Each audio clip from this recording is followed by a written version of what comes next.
അപ്പോൾ ഈ ജിബ്രീൽ അലൈഹി ഇസ്ലാമിൻ്റെ വിശേഷണങ്ങൾ, പ്രവാചകൻ സല്ലല്ലാഹു അലൈഹി വസല്ലമയുടെ ചില പ്രത്യേകതകൾ, അവരുടെ കൂടിക്കാഴ്ചയൊക്കെ ഇങ്ങനെ എടുത്തു പറയുന്നതിൻ്റെ ലക്ഷ്യം എന്തായിരുന്നു? സൂറത്ത് തക്വീറിൽ പരലോകവിശ്വാസവും ലോകാവസാനവുമാണ് ഈ സൂറത്തിൻ്റെ ഒരു പ്രമേയം. പക്ഷെ അതിൻ്റെ അവസാനത്തിലേക്ക് വന്നപ്പോൾ ജിബ്രീൽ അലൈഹി ഇസ്ലാം സല്ലല്ലാഹു അലൈഹി വസല്ലമ അവരുടെ കൂടിക്കാഴ്ച ഇത് ഊന്നി പറയുന്നു. അതിൻ്റെ കാരണം ഖുർആനിൻ്റെ സത്യസന്ധതയും വിശ്വാസ്യതയെയും എടുത്തു പറയാനാണ്. ജിബ്രീൽ അലൈഹി ഇസ്ലാം ആരാണ്, അദ്ദേഹത്തിൻ്റെ പ്രത്യേകതകൾ എന്താണ്, സല്ലല്ലാഹു അലൈഹി വസല്ലം ആരാണ്, നബിയുടെ പ്രത്യേകത എന്താണ്, നബിയും ജിബ്രീൽ അലൈഹി ഇസ്ലാം തമ്മിൽ കൂടി നേരിട്ട് കണ്ടിട്ടുണ്ടോ ഇല്ലയോ, അപ്പോൾ അദ്ദേഹത്തിൽ നിന്ന് തന്നെയാണോ നബി ഏറ്റുവാങ്ങിയത്, അല്ലെങ്കിൽ വേറെ എവിടെന്നെങ്കിലും കേട്ടു പറഞ്ഞതാണോ? അപ്പം അത്തരത്തിലുള്ള സംശയങ്ങളൊക്കെ നീങ്ങിപ്പോകത്തക്ക വിധത്തിലാണ് വളരെ വ്യക്തമായി പരിശുദ്ധ ഖുർആൻ അത്ര ഭദ്രമായി സുരക്ഷിതമായ രൂപത്തിലാണ് ജിബ്രീൽ അലൈഹി ഇസ്ലാമിൽ നിന്ന് നബിയിലേക്ക് എത്തിയിട്ടുള്ളത്. അപ്പം അതിൽ ആർക്കും ആശങ്കയോ സംശയമോ വേണ്ടതില്ല. അതിൽ അത്ര വിശ്വാസ്യമായ ഖുർആനിൽ പറയുന്ന സംഗതിയാണ് എന്ത്? ഈ പരലോക വിശ്വാസവും ഉയർത്തെഴുന്നേൽപ്പും ലോകാവസാനവും പുനർജന്മവും ഒക്കെ ഇത്തരം വിശ്വാസ്യതയുള്ള ഈ ഗ്രന്ഥത്തിൽ വിശദീകരിക്കുന്നുണ്ട്. അപ്പോൾ അത് നിങ്ങൾ വിശ്വസിക്കണം, ഏറ്റെടുക്കണം എന്നതാണ് സൂറത്ത് തക്വീറിലൂടെ ഓർമ്മപ്പെടുത്തുന്നത്. ഇനി അബസയാണ്. അബസ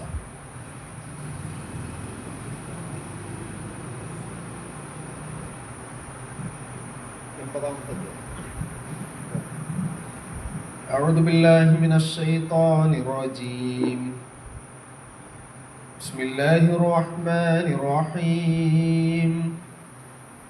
عبس وتولى أن جاءه الأعمى وما يدريك لعله يزكى أو يذكر فتنفعه الذكرى أما من استغنى فأنت له تصدى وما عليك ألا يزكى وأما من جاءك يسعى وهو يخشى فأنت عنه تلهى. صدق الله العظيم. സൂറത്തു അബസ, സൂറത്തുൽ അബസ എന്ന് പറയൂല, കാരണം അബസ എന്നത് ഫെയിലാണ്. ഇപ്പോൾ ഫെയില് പേര് പറഞ്ഞിട്ടുള്ള ഒന്ന് രണ്ട് സൂറത്തുകളാണല്ലോ. സൂറത്ത് അബസ, പിന്നെ ഫുസ്സിലത്ത് എന്നീ സൂറത്തുകളാണ് ഓർമ്മയിലുള്ളത്. ഫെയില് പേരായി വന്ന സൂറത്തുകൾ ഇവയൊക്കെയാണ്. അപ്പോൾ അതിലെ ഒന്നാമത്തെ ആയത്തിൽ തന്നെയാണ് അബസ എന്നുള്ള പേര് വന്നിട്ടുള്ളത്. അതിൽ നിന്നാണ് സൂറത്തിൻ്റെ പേര് നിശ്ചയിച്ചിട്ടുള്ളത്. 80-ാമത്തെ അധ്യായമാണ്. 24-ാമത്തെ അവതരണക്രമത്തിൽ 24-ാമത്തെ അധ്യായമായിട്ടാണ് സൂറത്ത് അബസ പറയുന്നത്. എന്ന് വെച്ചാൽ നബി സല്ലല്ലാഹു അലൈഹി വസല്ലമയുടെ പ്രവാചകത്വത്തിൻ്റെ ആരംഭം, പരസ്യപ്രബോധനത്തിൻ്റെ ആരംഭഘട്ടത്തിൽ അവതരിച്ച സൂറത്തുകളിൽ ഒന്നാണ്. കൂടുതൽ അർത്ഥം പറയാം. അബസ, അദ്ദേഹം മുഖം ചുളിച്ചു. വതവല്ല, പിന്തിരിഞ്ഞു. അജ്ജാഅഹുൽ അഅമ, എന്തിന്? ഒരു അന്ധൻ അദ്ദേഹത്തിൻ്റെ അടുക്കലേക്ക് വന്നതിന്. വമാ യുദ്രീക, നിനക്കെന്തറിയാം? ലഅല്ലഹു യസ്സക്ക, അവൻ ആത്മവിശുദ്ധി കൈവരിച്ചെങ്കിലോ, അല്ലെങ്കിൽ അവൻ ഇസ്ലാമിൽ സ്വീകരിച്ചെങ്കിലോ, ഔ യദ്ദക്കർ, അല്ലെങ്കിൽ ഉത്ബുദ്ധനായെങ്കിലോ, ഇത് കേൾക്കുമ്പോൾ അദ്ദേഹത്തിനൊരു മാറ്റം സംഭവിച്ചെങ്കിലോ, ഫതൻഫഅഹു ദിക്റ, അങ്ങനെ ആ ഉത്ബോധനം അവന് പ്രയോജനപ്പെടുകയും ചെയ്തെങ്കിലോ, അതിനെക്കുറിച്ച് താങ്കൾക്ക് എന്തറിയാം? കാരണം അത് അദൃശ്യമായൊരു ജ്ഞാനമാണല്ലോ, ഇനി ഭാവിയിൽ നടക്കാനിരിക്കുന്ന ഒരു ജ്ഞാനമാണ്. അമ്മാ മനിസ്തകന, എന്നാൽ താൻ പോരിമ നടിച്ച് അഹന്തയോടുകൂടി നടക്കുന്ന ആളുകൾ, അന്തലഹു തസദ്ദ, താങ്കൾ അവർക്ക് മുഖം കൊടുക്കുന്നു, അവർക്ക് നേരെ തിരിയുന്നു. ഒമാലിക്ക് അല്ലാ യസ്സക്ക, അവൻ സന്മാർഗം പ്രാപിച്ചില്ലെങ്കിൽ താങ്കൾക്ക് എന്താണ്? വഅമ്മാമൻ ജാഅക യസ്ആ, എന്നാൽ ഓടി താങ്കളുടെ അടുക്കിലേക്ക് വന്നവൻ, വഹുവ യഖ്ശ, അവൻ ഭയന്നുകൊണ്ട്, ഭയപ്പാടോടെ, സൂക്ഷ്മതയോടെ, ഫഅന്ത അൻഹു തലഹ, താങ്കൾ അവനോട് അശ്രദ്ധ കാണിക്കുന്നു. ആണ് ലഹു അൽഹാക്കും എന്നൊക്കെ പറഞ്ഞു. താങ്കൾ അവനോട് അശ്രദ്ധ കാണിക്കുന്നു. അതാണ് 10-ാമത്തെ അർത്ഥം. എന്തെങ്കിലും ഒരു ചോദിക്കാണെങ്കിൽ ഇതിൻ്റെ അവതരണ പശ്ചാത്തലം പറയുന്നത്, നബി സല്ലല്ലാഹു അലൈഹി വസല്ലം മക്കയിലെ പ്രമാണിമാരായ ആളുകളെ വിളിച്ചുകൂട്ടി അവരുമായി തൻ്റെ ആശയം കൈമാറുന്ന ഒരു സദസ്സ്. അതിൽ അബൂജഹൽ ഉണ്ടായിരുന്നു, ഉത്ബ ഉണ്ടായിരുന്നു,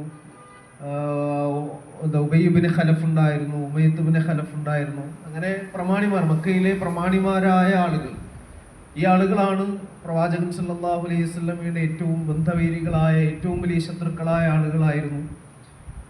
സുമയ്യ റളിയല്ലാഹു അൻഹയെ, ഇസ്ലാമിലെ ആദ്യത്തെ രക്തസാക്ഷിയെ വധിച്ചത് അബൂജഹലായിരുന്നു. ബിലാൽ റളിയല്ലാഹു അൻഹുവിനെ ഒരുപാട് ഉപദ്രവിച്ചത് ഈ പറയുന്ന ഉബയ്യ് ബിൻ ഖലഫായിരുന്നു. അങ്ങനെ എത്രത്തോളം പ്രമാണിമാരായ ആളുകൾ, അവരൊക്കെയാണ് നബി സല്ലല്ലാഹു അലൈഹി വസല്ലം ഒരു സദസ്സിൽ വിളിച്ചു ചേർത്തിരിക്കുന്നത്.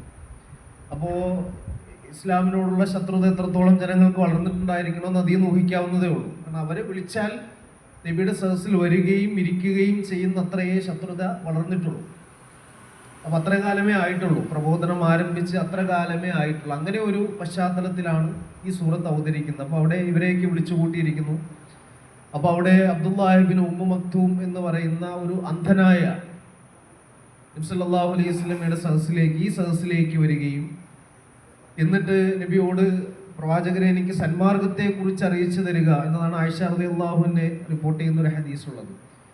ഇബ്നു അബ്ബാസ് റളിയല്ലാഹു അൻഹു റിപ്പോർട്ട് ചെയ്യുന്ന ഒരു ഹദീസിൽ എനിക്ക് ദീനിന്റെ വിശദീകരണങ്ങൾ നൽകുക, ദീനിനെ കുറിച്ച് എനിക്ക് കൂടുതൽ പറഞ്ഞു തരിക എന്നതാണ് ആവശ്യപ്പെട്ടതെന്നാണ്. അപ്പോൾ രണ്ട് അഭിപ്രായങ്ങളുണ്ട്. അബ്ദുല്ലാഹി ഇബ്നു ഉമ്മു മക്തൂം റളിയല്ലാഹു അൻഹു ഇസ്ലാം സ്വീകരിച്ചതിന് ശേഷം ദീനിന്റെ കൂടുതൽ വിവരങ്ങൾ പഠിക്കുന്നതിന് വേണ്ടി വന്നതായിരുന്നുവെന്നും ഇസ്ലാമിനോടുള്ള സ്നേഹം അദ്ദേഹത്തിന്റെ മനസ്സിലുണ്ടായിരുന്നു, എന്നാൽ ഇസ്ലാം സ്വീകരിച്ചിട്ടില്ല, അത് ഹിദായത്ത് ചോദിച്ചുകൊണ്ട് അതിനറിയാൻ വേണ്ടി നബിയുടെ അടുക്കിലേക്ക് വന്നതാണ് എന്നുള്ള രണ്ട് അഭിപ്രായങ്ങളുണ്ട്. അപ്പോഴും വിശ്വാസം സ്വീകരിച്ചു, ഇസ്ലാമിനെ കുറിച്ച് കൂടുതൽ അറിയലായിരുന്നു അദ്ദേഹത്തിന്റെ ഉദ്ദേശം എന്നാണ് ഇനി ശേഷം പറയാൻ പോകുന്ന ചില ആയത്തുകളിൽ നിന്നൊക്കെ ബോധ്യപ്പെടുന്നത്. അപ്പോൾ ആ സദസ്സിലേക്ക് വന്നപ്പോൾ നബി സല്ലല്ലാഹു അലൈഹി വസല്ലമയുടെ നിലപാടെന്തായിരുന്നു? അബ്ദുല്ലാഹി ഇബ്നു ഉമ്മു മക്തൂമിനെ വിളിച്ചിരുത്തി നബി അദ്ദേഹത്തിന്റെ മറുപടി, ചോദ്യത്തിനുള്ള മറുപടിയും സംശയങ്ങൾക്കുള്ള മറുപടിയും കൊടുക്കുകയായിരുന്നില്ല. നബി അദ്ദേഹത്തെ ഒന്ന് അവഗണിച്ചു. അപ്പൊ ആ അവഗണന, അതാണ് അബസ എന്ന് പറഞ്ഞതാണ്, മുഖം ചുളിച്ചു, അവഗണിച്ചു എന്നതാണ്. അപ്പൊ ആ അവഗണനയാണ് ഈ സൂറത്ത് ആദ്യത്തെ തുടക്കത്തിലുള്ള കുറെ ആയത്തുകളുടെ അവതരണ പശ്ചാത്തലമായിട്ട് മാറാൻ കാരണമായത്. അപ്പൊ അവിടെ നബി സല്ലല്ലാഹു അലൈഹി വസല്ലം അവഗണിച്ചത് അബ്ദുല്ലാഹി ഇബ്നു ഉമ്മു മക്തൂമിനോടുള്ള അനിഷ്ടം കൊണ്ടോ, അദ്ദേഹം നാട്ടിലെ വലിയ പ്രമാണിയൊന്നും അല്ലാത്ത ആളായതുകൊണ്ടോ, അതിസമ്പന്നനൊന്നും അല്ല, പ്രമാണിയൊന്നും അല്ല, വേണ്ടാത്തവനാണ്, കൊള്ളാത്തവനാണ്, ദുർബലനാണ് എന്ന കാര്യമൊന്നും ആയിരുന്നില്ല നബി സല്ലല്ലാഹു അലൈഹി വസല്ലം അദ്ദേഹത്തെ അവഗണിച്ചു എന്നതിന്റെ കാരണമായിട്ടുള്ളത്. പിന്നെന്തായിരുന്നു? പ്രമാണിമാർ, മുന്നിലിരിക്കുന്നത് പ്രമാണിമാരാണ്.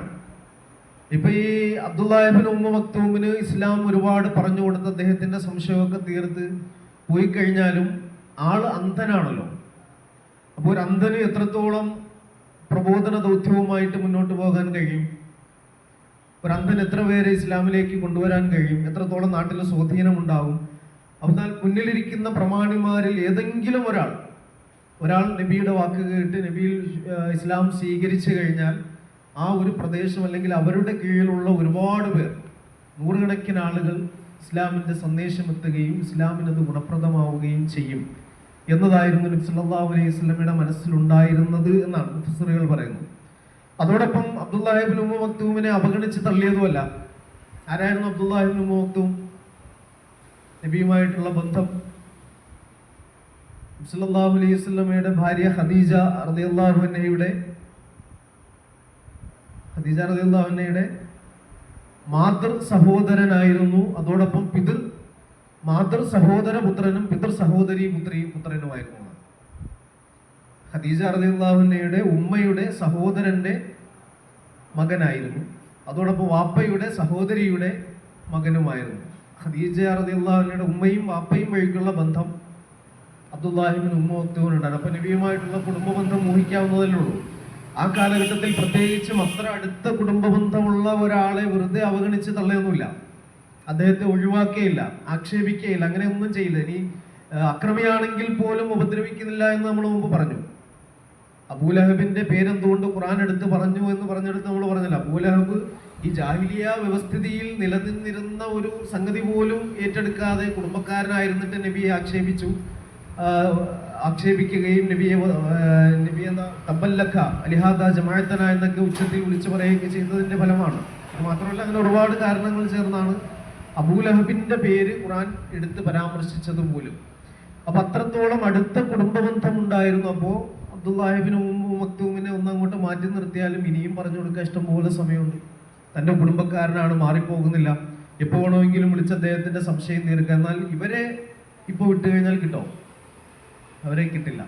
അപ്പൊ ഇതായിരുന്നു നബി സല്ലല്ലാഹു അലൈഹി വസല്ലമയുടെ മനസ്സിലുണ്ടായിരുന്നത് എന്നാണ്. അപ്പോൾ അദ്ദേഹത്തെ അവഗണിക്കാനുള്ള കാരണം അദ്ദേഹം കൊള്ളരുതാത്തവനായതുകൊണ്ടോ ദുർബലനായതുകൊണ്ടോ സമ്പന്നനല്ലാത്തതുകൊണ്ടോ ഒന്നുമല്ല, മറിച്ച് അഅ്മ എന്നത് ഖുർആൻ എടുത്തു പറഞ്ഞത് അതുകൊണ്ടാണ്.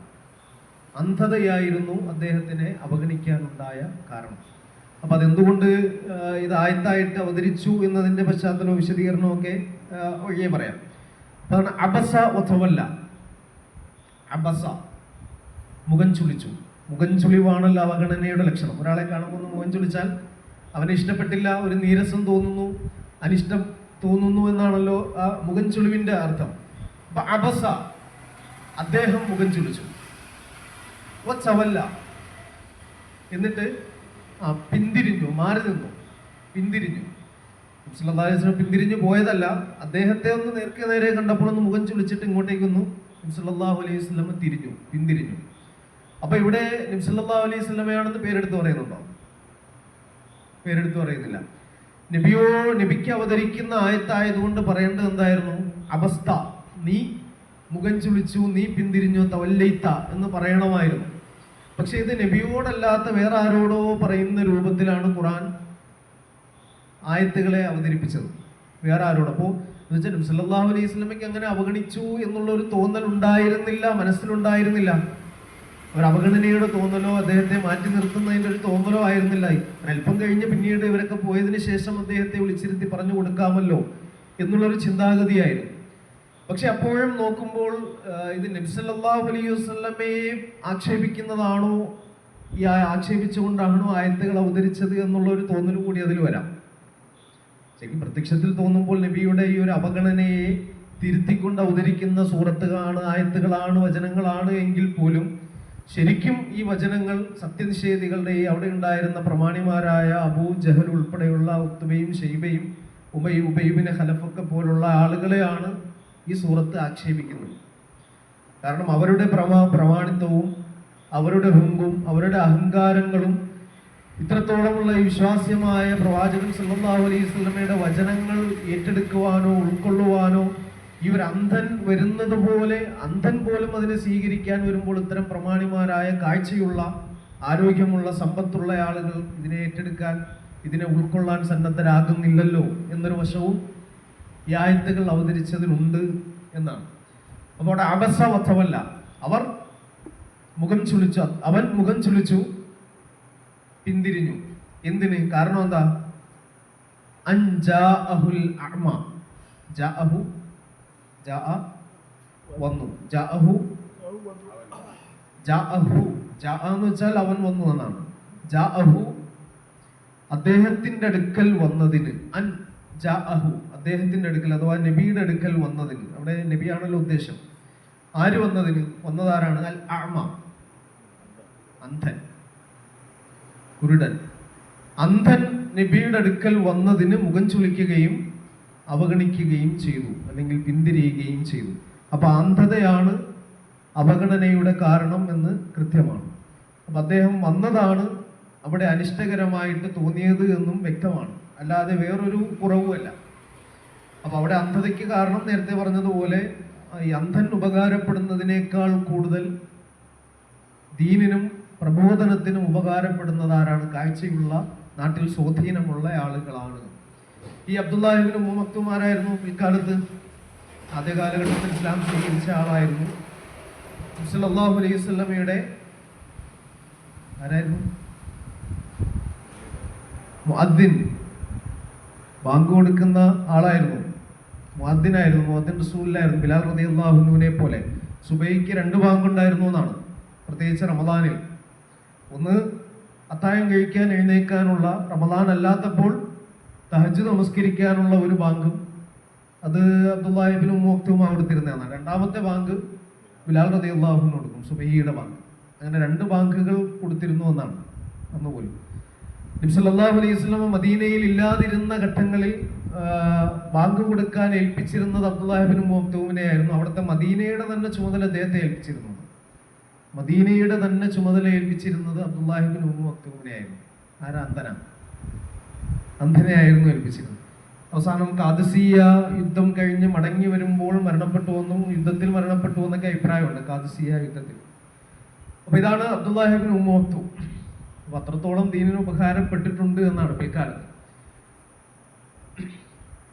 വമാ യുദ്രീക ലഅല്ലഹു യസ്സക്ക.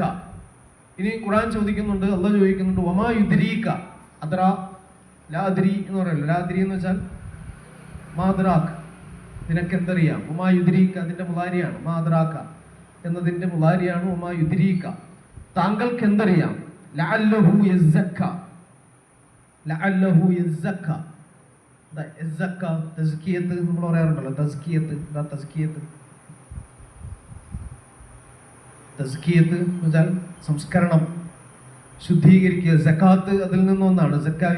സക്കാത്ത് ശുദ്ധീകരണമാണല്ലോ, സമ്പത്തിന്റെ ശുദ്ധീകരണമാണ് സക്കാത്ത് എന്ന് പറയുന്നത്. സമ്പത്തിന്റെ ശുദ്ധീകരണം. ആത്മവിശുദ്ധി കൈവരിച്ചെങ്കിലോ, ലഅല്ലഹു അവനായെങ്കിലോ, അല്ലെങ്കിൽ അവനായെങ്കിലോ, ആത്മവിശുദ്ധി കൈവരിച്ചെങ്കിലോ, അതിനെക്കുറിച്ച് താങ്കൾക്ക് എന്തറിയാം. അപ്പൊ താങ്കൾക്ക് ഇനി വരാനിരിക്കുന്ന സംഗതികളെ കുറിച്ച് അള്ളാഹ് അറിയിച്ചു തരാത്തതൊന്നും അറിയില്ലല്ലോ. അപ്പൊ അദ്ദേഹം ആത്മവിശുദ്ധി കൈവരിച്ചെങ്കിലോ, ലഅല്ലഹു യസ്സക്ക. ഇതിന് ചില മുഫസ്സിറുകൾ ലഅല്ലഹു യുസ്ലിം എന്ന അർത്ഥം കൊടുത്തിട്ടുണ്ട്. അദ്ദേഹം ഇസ്ലാമിലേക്ക് കടന്നു വന്നെങ്കിലോ, അത് വെച്ചിട്ടാണ് അദ്ദേഹം ഇസ്ലാം സ്വീകരിക്കുന്നതിന് മുമ്പ് ആണ് നബിയുടെ അടുക്കിലേക്ക് വന്നു എന്ന് പറയുന്നത്. ഈ അർത്ഥം കൊടുക്കുന്ന ആളുകളാണ്. അദ്ദേഹം ഇസ്ലാം സ്വീകരിച്ചെങ്കിലോ, ലഅല്ലഹു യസ്സക്ക ഔ യദ്ദക്കറു ഫതൻഫഅഹു ദിക്റ. ഔ യദ്ദക്കറു ദിക്റ, ദിക്ർ എന്താ ദിക്ർ? ഓർക്കുക. ദിക്ർ എന്ന് ഓർക്കുക എന്നർത്ഥമുണ്ട്. ദിക്റ എന്നതിനോ ദിക്റ, ഇദ്ദക്കറ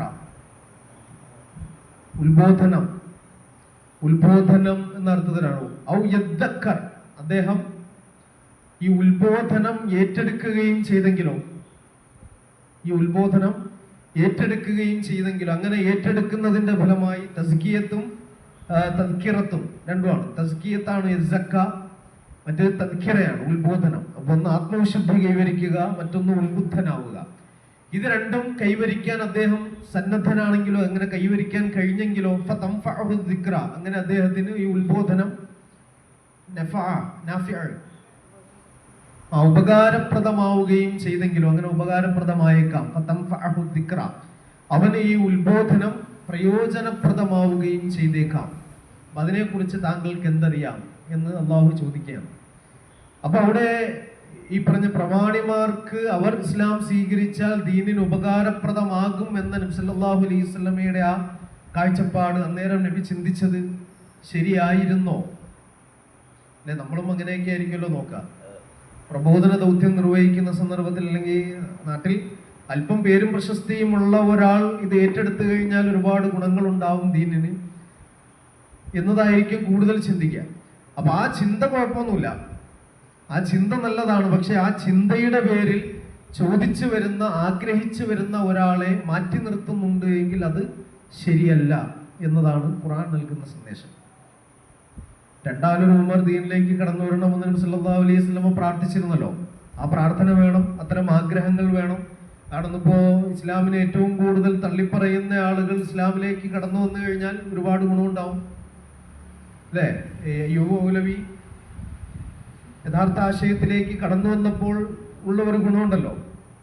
അദ്ദേഹം ഏതൊക്കെയാണോ ഇസ്ലാമിനെതിരിൽ വിമർശിച്ചത് അതിൻ്റെയൊക്കെ ഉത്തരങ്ങൾ മനസ്സിലാക്കി പഠിച്ച് അതിനുള്ള മറുപടികൾ, അദ്ദേഹത്തിന്റെ ചോദ്യങ്ങൾക്കുള്ള മറുപടികൾ അദ്ദേഹം തന്നെ പറഞ്ഞു കൊടുത്തുകൊണ്ടിരിക്കുക. അപ്പൊ അങ്ങനെ ഇസ്ലാമിനെ എതിർക്കുകയും വിമർശിക്കുകയും ചെയ്യുന്ന ആളുകൾ ഇസ്ലാം ഉൾക്കൊണ്ടു കഴിഞ്ഞാൽ, ഏറ്റെടുത്തു കഴിഞ്ഞാൽ അത് ദീനിന്റെ പ്രചാരണത്തിനും ദീനിനും തന്നെ ഗുണകരമാകും എന്നതൊരു വസ്തുതയാണ്. പക്ഷെ അതോടൊപ്പം ആ വസ്തുത നിലനിൽക്കുന്നതോടൊപ്പം ചോദിച്ചു വരുന്ന, അന്വേഷിച്ചു വരുന്ന ഒരാൾ അയാളുടെ കുറ്റങ്ങളും അയാളുടെ കുറവുകളും, അയാളുടെ സമ്പത്ത് കുറവാണോ, ആരോഗ്യക്കുറവാണോ, ഇനി കാലില്ലാത്തവനാണോ, കൈയില്ലാത്തവനാണോ, മുടന്തനാണോ, കേൾവിയില്ലാത്തവനാണോ എന്നതൊന്നും അയാൾക്ക് പറഞ്ഞു കൊടുക്കുന്നതിൽ കാരണമാക്കരുത്, അല്ലെങ്കിൽ അയാളെ അവഗണിക്കുന്നതിന് കാരണമാക്കരുത് എന്നതാണ് ഈ ആയത്തുകൾ നൽകുന്ന സന്ദേശം. മുന്നിലുള്ള ഒരാൾ അന്വേഷിക്കുന്നുണ്ടോ, ചോദിക്കുന്നുണ്ടോ എങ്കിൽ അയാൾക്ക് എന്തൊക്കെ കുറവുകളുണ്ട് എങ്കിൽ അയാൾക്കാണ് എന്ത് കൊടുക്കേണ്ടത്? മുൻഗണന നൽകേണ്ടത് അയാൾക്കാണ്. അമ്മാ മനിസ്തഗ്ന, തിരിച്ചു പറയണ്ടോ? അമ്മാ മനിസ്തഗ്ന എന്നാൽ താൻ പോരിമ നടിക്കുന്നവൻ. ഇസ്തഗ്ന എന്ന് വെച്ചാൽ സൂറത്തുൽ അലക്കിൽ വന്നിട്ടുണ്ട്. അമ്മാ മനിസ്തഗ്ന, താൻ പോരിമ. എന്ന് വെച്ചാൽ എന്താ? താനാണല്ല, തന്നെ കഴിഞ്ഞിട്ടേ മറ്റാരും ഉള്ളൂ. അപ്പൊ തന്നെ ചിലപ്പോൾ ഇവർക്ക് തോന്നുന്നത് എന്താ? തങ്ങൾ കൂടെ നിന്നില്ലെങ്കിൽ പിന്നെ നബി സല്ലല്ലാഹു അലൈഹി വസല്ലമയുടെ പ്രബോധനമൊന്നും ഒന്നുമല്ല, ഞങ്ങളും കൂടി ഉണ്ടെങ്കിലാണ് ഇതൊക്കെ കൊണ്ട് മുന്നോട്ട് ജീവൻ വെച്ച് പോകുള്ളൂ, ഞങ്ങളതിൻ്റെ കൂട്ടത്തിൽ കൂടിയില്ലെങ്കിൽ അതങ്ങോട്ട് ഇല്ലാണ്ടായി പോകും എന്ന ഒരു വിശ്വാസമാണ്. താൻ പോരിമ നടിക്കുന്നവർക്ക് അതുണ്ടായേക്കാം. ഇന്നുണ്ടാവും ദീനിന്റെ വിഷയത്തിൽ ചിലപ്പോൾ ഏതെങ്കിലും ഒരു പ്രസ്ഥാനം, ഏതെങ്കിലും ഒരു സംഘം, ഒരു സ്ഥാപനം അതൊക്കെ കൊണ്ടു കിടക്കുമ്പോഴൊക്കെ ചിലപ്പോൾ ചിലർക്ക് വന്നാൽ ഞാനങ്ങോട്ട് മാറി നിന്ന് കഴിഞ്ഞാൽ ഇതങ്ങോട്ട് ഉണ്ടാവില്ല, അതങ്ങോട്ട് വീണുപോകും എന്നൊരു ചിന്താഗതി ഉണ്ടാകാം. പക്ഷേ അങ്ങനെയല്ല അല്ലേ? ഹമാസിന്റെ ഇസ്മായിൽ അലി ഉൾപ്പെടെയുള്ള ആളുകൾ ഷഹീദായി, ഹിസ്ബുള്ളയുടെ നേതാക്കന്മാരൊക്കെ രക്തസാക്ഷികളായി. അപ്പോൾ അവിടെ ആ ഒരു പ്രസ്ഥാനവും ആ പ്രസ്ഥാനത്തിന്റെ ചലനങ്ങളും അവസാനിച്ചു പോകും.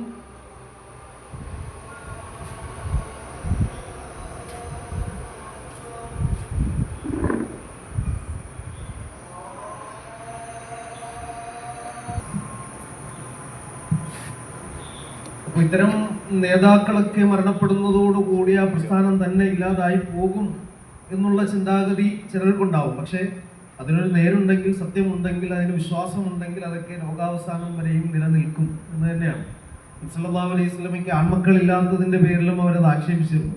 നബിയോടുകൂടി, നബിയുടെ കാലശേഷം പിന്നീട് ഇങ്ങനെ ഒരു ഇസ്ലാം എന്നത് തന്നെ ഉണ്ടാകില്ല. കാരണം അതിനെ ഏറ്റെടുക്കാൻ മക്കളില്ല, ആൺമക്കളില്ല എന്നതുകൊണ്ട്. അപ്പൊ ഇവിടെ പറയുന്നതും അത് തന്നെയാണ്. ഈ പറഞ്ഞ പ്രത്യക്ഷമായ പ്രകടമായ ചില സംഗതികളിലല്ല ദീൻ നിലനിൽക്കുന്നതും മുന്നോട്ട് പോകുന്നതും അതിൻ്റെ ആശയത്തിലാണ്, ഏകദൈവ സിദ്ധാന്തത്തിലാണ്. അപ്പൊ അത് മുന്നോട്ട് പോവുക തന്നെ ചെയ്യും.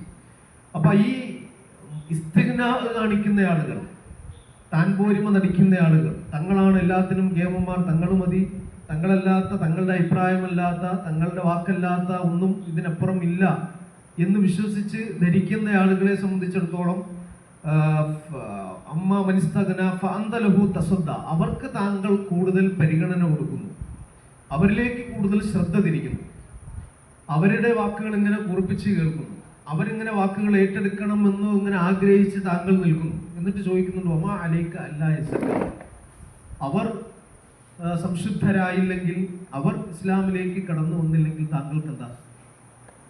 വല്ലാത്ത ചോദ്യമാണ് ഖുർആൻ ചോദിക്കുന്നത്. ഒമാ അലൈക, നിനക്കെന്താണ്, താങ്കൾക്ക് എന്താണ്? അല്ലാ യസ്സക്ക, അവൻ വിശുദ്ധി കൈവരിക്കാതിരുന്നാൽ താങ്കൾക്ക് എന്താണ്? അപ്പോ ആരെങ്കിലും ഒരാൾ വിശ്വസിച്ചാൽ ദീനിന് മെച്ചമുണ്ടാവുകയും വിശ്വസിച്ചില്ലെങ്കിൽ ദീനിന് കോട്ടം സംഭവിക്കുകയും ചെയ്യുക എന്നത് ഇസ്ലാമിനെ സംബന്ധിച്ചിടത്തോളം അത് ശരിയല്ല. ഇസ്ലാമിനെ സംബന്ധിച്ചിടത്തോളം അങ്ങനെ ഗുണങ്ങളുണ്ടായ സന്ദർഭങ്ങൾ ഉണ്ടായിട്ടുണ്ട്. പക്ഷെ ഇസ്ലാം എന്ന് പറയുന്നത് അള്ളാഹുവിന്റെ ദീനാണ്. അതിനെ അള്ളാഹു ലോകാവസാനം വരെയും നിലനിർത്തുകയും ചെയ്യും. അത് ഏതെങ്കിലുമൊക്കെ അർത്ഥത്തിൽ അതിനുള്ള ആളുകളെ അള്ളാഹു ഉയർത്തിക്കൊണ്ടുവരും. അപ്പൊ ഇതിൽ പ്രമാണിമാർ ഇസ്ലാമിലേക്ക് കടന്നു വരാതിരുന്നാൽ താങ്കൾക്ക് എന്താണ്? പിന്നെ അവർ വന്നാലും വന്നില്ലെങ്കിലും എന്താണ് ഇപ്പൊ പ്രശ്നം എന്നാണ് അള്ളാഹു ചോദിക്കുന്നത്. എന്നാലോ ഭയപ്പെട്ടുകൊണ്ട്, ഭയപ്പാടോടുകൂടി ദൈവഭയത്താൽ അള്ളാഹുവിനെ ഇഷ്ടപ്പെട്ടുകൊണ്ട്, സ്നേഹിച്ചുകൊണ്ട്, അള്ളാഹുവിന്റെ വിധിവിലക്കുകൾ അംഗീകരിക്കണമെന്നുള്ള ആശയോടുകൂടി താങ്കളുടെ അടുക്കിലേക്ക് ഓടി വന്ന ഒരാളുണ്ടല്ലോ, അമ്മാമൻ ജാഅക, നിന്റെ അടുക്കിലേക്ക് വന്നവൻ, ഇസ്ആ ഓടിക്കൊണ്ട്, വഹുവ യഖ്ശ, അവൻ ഭയമുള്ളവനായിട്ട്, ഫഅന്ത അൻഹു തലഹ, താങ്കൾ അവനോട് അശ്രദ്ധ കാണിക്കുന്നു. അപ്പൊ ഈ വാക്കുകളാണ് നബി സല്ലല്ലാഹു അലൈഹി വസല്ലമയുടെ ഈ ഒരു അശ്രദ്ധയെ അല്ലെങ്കിൽ അവഗണനയെ ചോദ്യം ചെയ്തുകൊണ്ട് അവതരിച്ച ആയത്തുകൾ എന്ന് പറയുന്നത്.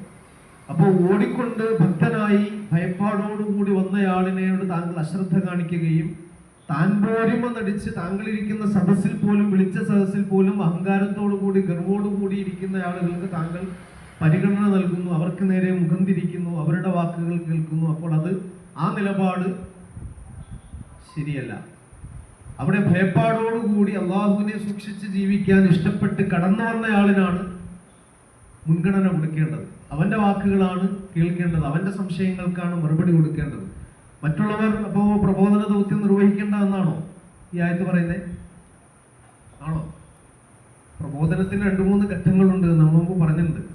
ഒന്ന്, എല്ലാവർക്കുമുള്ള ഒരു പ്രബോധനമുണ്ട്. എല്ലാവരുടെയും കാതുകളിലേക്ക് ഇസ്ലാമിൻ്റെ സന്ദേശം എത്തുന്ന ഒരു പ്രബോധനമുണ്ട്. അത് ചിലപ്പോൾ പ്രഭാഷണങ്ങളിലൂടെയോ എഴുത്തുകളിലൂടെയോ കവലകളിൽ നിന്ന് വിളിച്ചു പറഞ്ഞുകൊണ്ടോ ആയിരിക്കണം. നൂഹ് നബി അലൈഹി ഇസ്ലാം പറഞ്ഞതുപോലെ ഇനി ദഅവത്ത് ഖൗമി ലൈലൻ വനഹാറ എന്നൊക്കെ പറയണ്ട, രാവും പകലും ഞാൻ അവരെ ജിഹാറ ഉച്ചത്തിൽ വിളിച്ചു പറഞ്ഞിട്ടുണ്ട്, പ്രബോധന ദൗത്യം നിർവഹിച്ചിട്ടുണ്ട് എന്നൊക്കെ നൂഹ് നബി അലൈഹി ഇസ്ലാം പറഞ്ഞതുപോലെ ഒരു പ്രബോധനമുണ്ട്. ആദ്യത്തെ ഘട്ടം അതാണ്, എല്ലാവരുടെയും കാതുകളിലേക്ക് ദീനിന്റെ സന്ദേശം എത്തണം. ആ ഘട്ടം കഴിഞ്ഞിട്ടുണ്ട് ഇവിടെ, ആ ഘട്ടം ഇവിടെ കഴിഞ്ഞിട്ടുണ്ട്. ആ ഘട്ടത്തിന് ശേഷം പിന്നീട് ഓരോരുത്തരെയും ടാർഗറ്റ് ചെയ്തുള്ള പ്രബോധനമുണ്ട്. ആ ടാർഗറ്റ് ചെയ്തുള്ള പ്രബോധനത്തിന്റെ മുന്നോടിയായിട്ടാണ് അല്ലെ നമ്മളൊക്കെ ടീ പാർട്ടിയും അല്ലെങ്കിൽ പ്രമാണിമാരെ, നാട്ടിലുള്ള കാര്യപ്പെട്ട ആളുകളെ, സ്വാധീനമുള്ള ആളുകളേക്ക് വിളിച്ചു ചേർത്ത് അവരുമായിട്ടുള്ള സംഭാഷണങ്ങളൊക്കെ നടത്തുന്ന ഒരു ഘട്ടമുണ്ട്.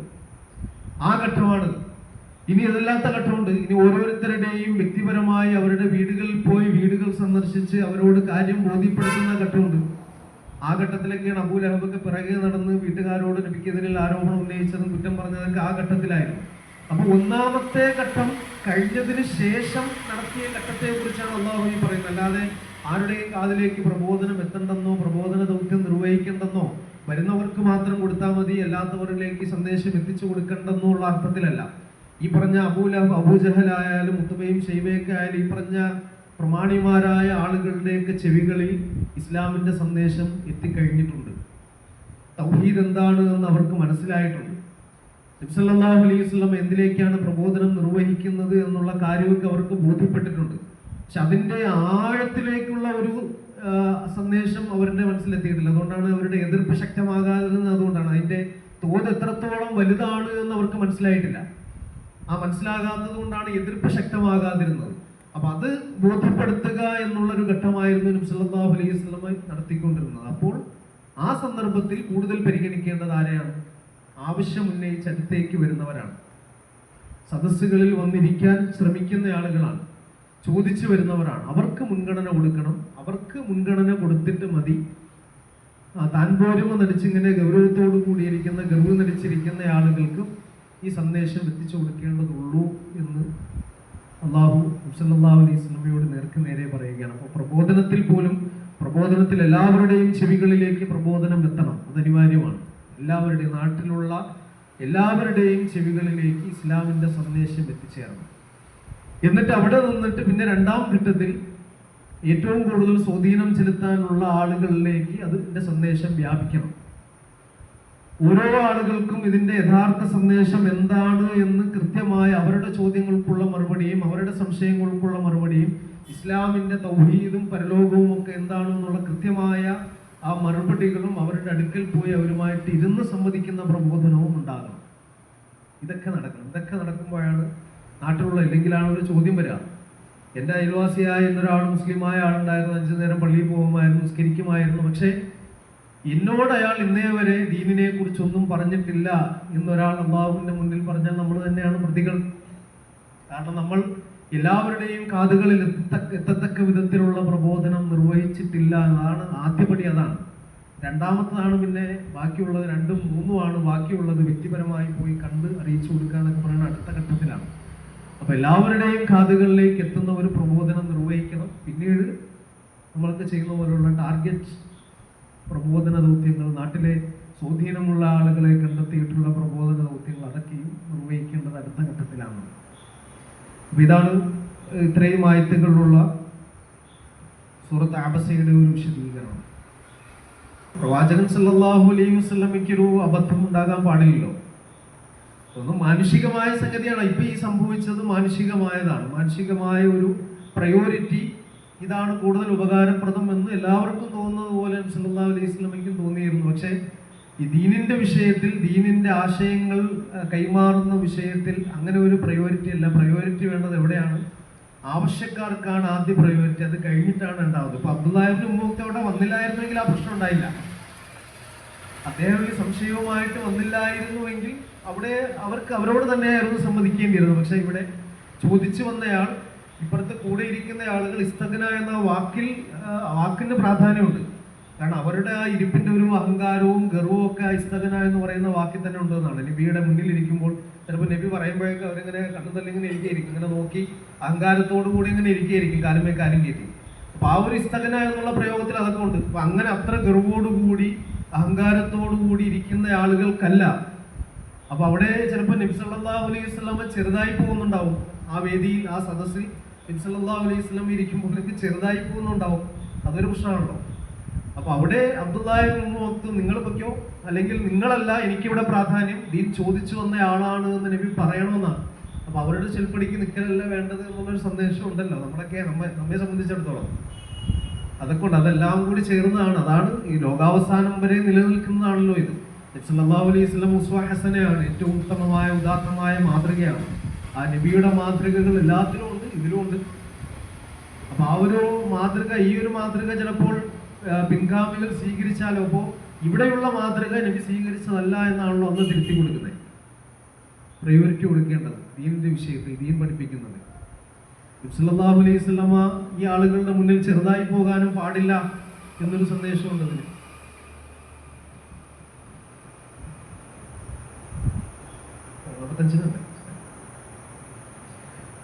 അപ്പോൾ നമ്മുടെ പ്രബോധനത്തിലും ഈ പറഞ്ഞ സംഗതികളൊക്കെ നമ്മുടെ ശ്രദ്ധയിൽ ഉണ്ടാകണമെന്നാണ്. പ്രബോധന ദൗത്യം നിർവഹിക്കുമ്പോൾ അതിന്റെ 1-ാം ഘട്ടവും 2-ാം ഘട്ടവും 3-ാം ഘട്ടവും അങ്ങനെ അതിനെ തുടർന്നുള്ള ഒരുപാട് ഘട്ടങ്ങൾ പ്രബോധനത്തിലുമുണ്ട്. അതിന്റെ ആദ്യ ഘട്ടം എന്തായാലും നിർബന്ധമാണ്. എല്ലാ കാതുകളിലും ദീനിന്റെ സന്ദേശം എത്തുക. ദീനിന്റെ സന്ദേശം എത്താത്ത, നമുക്ക് പരിചയമുള്ള, നമ്മുടെ സമീപത്തുള്ള എല്ലാ ഇടങ്ങളിലും എല്ലാ ആളുകൾക്കും ഇതിന്റെ സന്ദേശം എത്തൽ അനിവാര്യമാണ്. അപ്പൊ അതാണ് 1-ാമത്തെ പ്രബോധനത്തിന്റെ ഘട്ടം. ബാക്കിയൊക്കെ അതിന്റെ താഴെ വരുന്നതാണ്. അപ്പൊ ആ ദൗത്യം നിർവഹിക്കുവാൻ പടച്ചറബ് നമ്മളെല്ലാവരെയും അനുഗ്രഹിക്കുമാറാകട്ടെ. ദഅവത്ത് എന്ന് പറയുന്ന വിശ്വാസികളുടെ ബാധ്യത, വിശ്വാസികളുടെ ഉത്തരവാദിത്വം, ആ ഉത്തരവാദിത്ത നിർവഹണം സത്യസന്ധതയോടുകൂടി ആത്മാർത്ഥതയോടുകൂടി നിർവഹിക്കുവാനും അത് ഫലം കാണുവാനും പടച്ചറബ് നമുക്ക് തൗഫീഖ് നൽകി അനുഗ്രഹിക്കുമാറാകട്ടെ. നമ്മുടെ ആ മാർഗത്തിലുള്ള വീഴ്ചകളും കുറവുകളും നമ്മുടെ അശ്രദ്ധകളും ഒക്കെ അല്ലാഹുവിന്റെ പുറത്ത് മാപ്പാക്കി നൽകുമാറാകട്ടെ. റബ്ബനാ ആതിനാ ഫിദ്ദുനിയ ഹസന വഫിൽ ആഖിറതി ഹസനത വഖിനാ അദാബന്നാർ. اللهم ربنا تقبل منا انك انت السميع العليم وتب علينا انك انت التواب الرحيم واغفر لنا يا غافر المذنبين. الحمد لله رب العالمين. سبحانك اللهم وبحمدك اشهد ان لا اله الا انت. السلام عليكم.